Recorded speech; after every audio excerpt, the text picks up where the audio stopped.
Comme d'habitude, chanson qui a fait le tour du monde. Des dizaines de versions de Paul Anka, que vous avez vu, qui a fait la version anglaise, à Presley, les Sex Pistols, Sinatra et d'autres.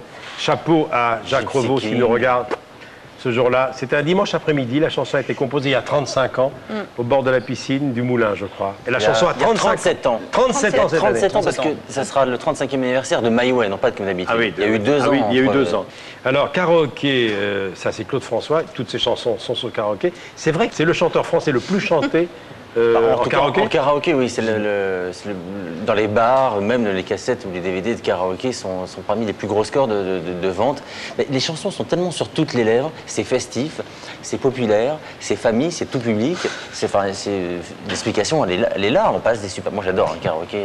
Puis tout le monde connaît les chorégraphies, donc systématiquement chantant, il y a les fameuses chorégraphies. Écoutez ce qui suit, c'est invraisemblable ce que j'ai sous les yeux là. Alors, il fait beau, il fait bon, Eddie Marnet. Le lundi au soleil. Belinda, il y a le printemps qui chante, je viens dîner ce soir, le mal-aimé, le téléphone pleure, Chalala, le chanteur malheureux, la chanson populaire, Sale bonhomme et une chanson française, ça c'est en 4 ans seulement. 12 tubes. En 4 ans seulement, c'est absolument phénoménal. Ensuite, il y a les tubes de la dernière partie de sa vie. On se retrouve tout à l'heure, Isabelle, tu as accepté de venir dans la deuxième partie. On parlera de Fémivin 2004, car tu es journaliste spécialisée du vin, en œnologie. Très bien. Allez, on continue à chanter, à danser avec Claude François, mais je devrais dire avec Thomas, avec Riva, avec Juvet. C'est invraisemblable, avec Eddie Marnet, avec Nicolas Skorsky, avec Bourter, évidemment. Que des tubes, que des adaptations. C'était pointu, hein, et ça n'a pas vieilli.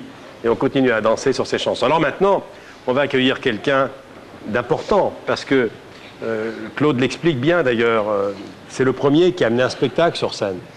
Et les Claudettes, ça a été une révolution. Beaucoup de Claudettes sont venues danser avec papa, on en a connu beaucoup.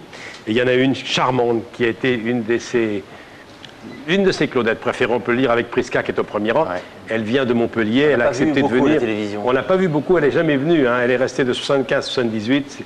C'est une de nos bonnes amies, elle est venue par amitié, je le sais. Voici Julie.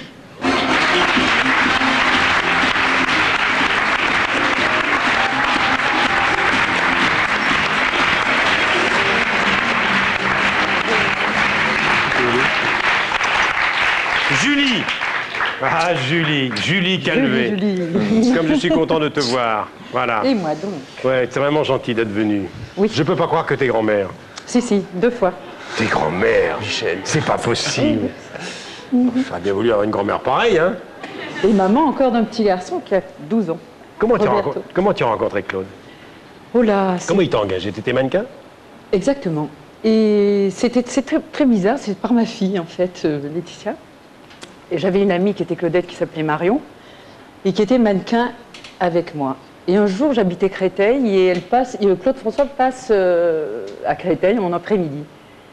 Et Laetitia me dit « Maman, je vais aller voir Marion, Bah, je dis « Écoute, on y va, on va voir. » Et je connaissais bien Didier Marouani qui passait en première partie de Claude. Oui. Donc, je suis rentrée dans les loges, sans problème, dans les télécaravanes.